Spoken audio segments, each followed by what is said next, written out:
Life in space. Weightless living. You wake up just as the sun is rising. Earth spreads outside the small window. A bright blue sphere. It takes a moment to untangle from the sleeping bag in the small space. Opening the door, you grab a handle and flip yourself over. With a gentle push, you fly from one end of the room to the other. Another crew member floats by, hands you a pack of coffee, and says, "Good morning" in Russian. You thank him and yawn, tired because you haven't slept much. Your stomach hasn't adjusted to the lack of gravity yet, and you're incredibly excited. You're about to begin your first full day working aboard the International Space Station. You've trained for years, but even the simplest activities such as eating, bathing, and going to the bathroom are complicated without gravity. It's almost as if you have to learn how to do them all over again. The transport back to Earth isn't coming for another 6 months, so you may as well get started. The race to space. People began racing into space in the 1950s and 1960s. The first person in space was cosmonaut Yuri Gagarin from Russia, then part of the Soviet Union. He orbited Earth once and landed safely after 108 minutes on April 12 in 1961. In August for the same year, another Soviet cosmonaut, German Titov, orbited Earth more than 17 times in about 25 hours. Technology advanced quickly, allowing people to go farther and stay longer in space. In 1968, U.S. astronauts aboard Apollo 8 successfully orbited the moon, and on July 20, 1969, the crew of Apollo 11 stepped on the moon's surface. Technology continued to advance as space programs developed vehicles that allowed people to stay in space for days or weeks. However, scientists are also working on a more permanent structure in space, one in which people could actually live for months or even years. Space stations. The Soviet Union launched the first space station in 1971. Salyut First 1 hosted the crew of three cosmonauts for 3 weeks and spent 175 days in space before it fell out of orbit and burned up while returning Earth's atmosphere. In 1973, the United States launched Skylab, which supported 3 missions before being abandoned in 1974. It fell to Earth in 1979. Not until the Soviet Union launched the first part of Mir space station in 1986 did the world have a space station that remained operational for more than a few years. Mir orbited Earth for 15 years, 3 times longer than originally planned. They hosted scientists from many different countries. Before Mir fell to Earth in 2001, work began on a new, larger space station. Countries came all over the world, including the United States. Russia, Japan, and Canada worked together. In 1998, the first section of the International Space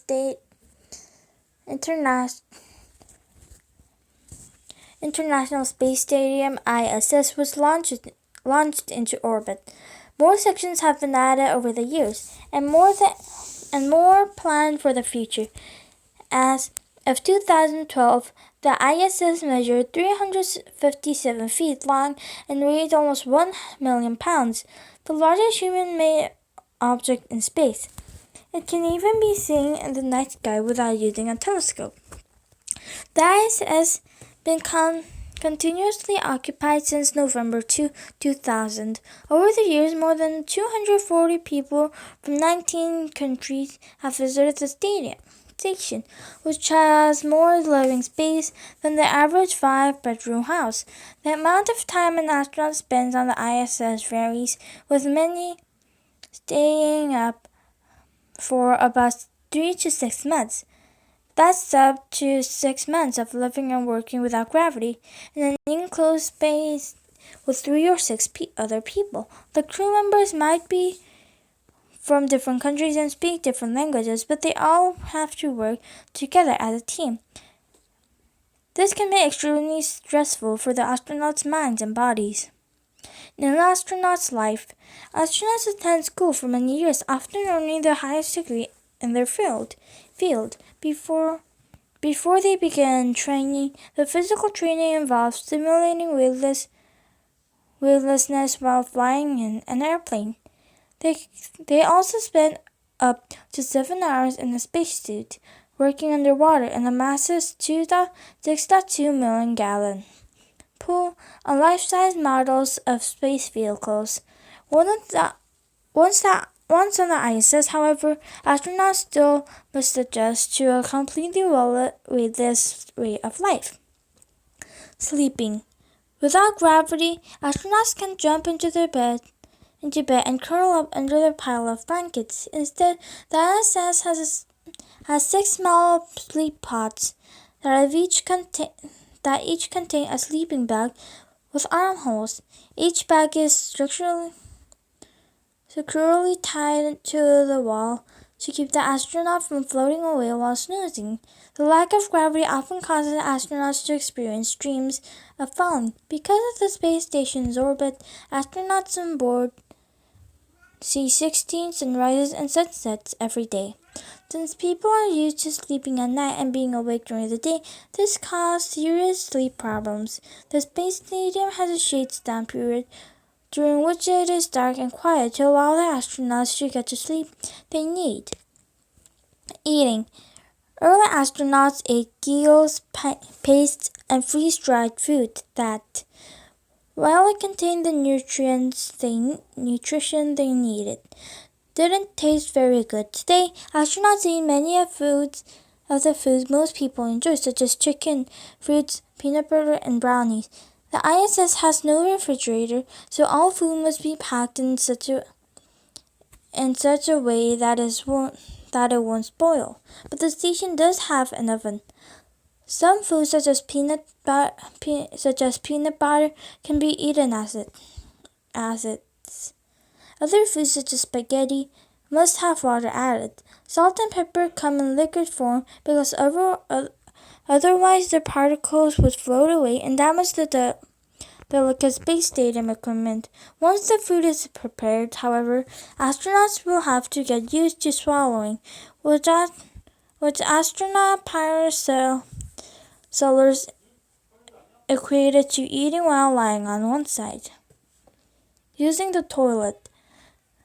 With the way things float around space, using the bathroom can be tricky business. In fact, astronauts need special training to use the toilet. The toilet on the ISS has 2 parts. For liquid waste, astronauts use a tube with a nozzle.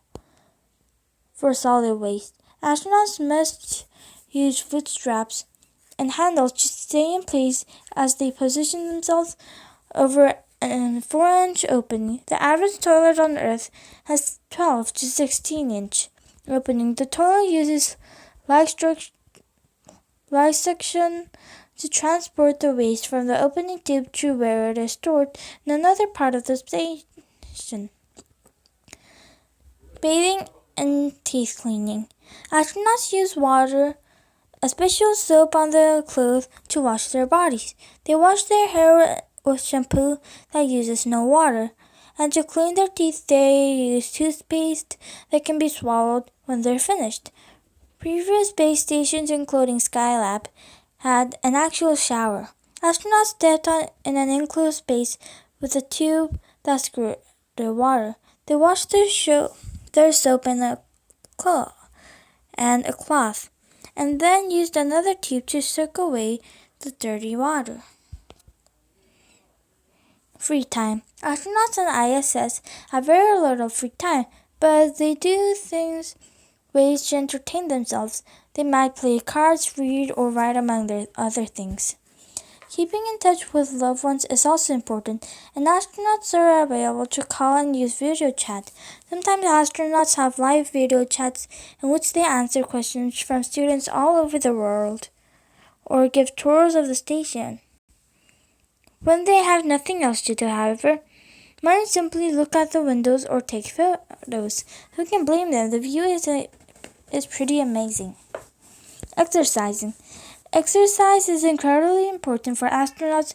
When people exercise on Earth, their bones and muscles must work against gravity, which makes them stronger. But because of the lack of gravity in space, it takes very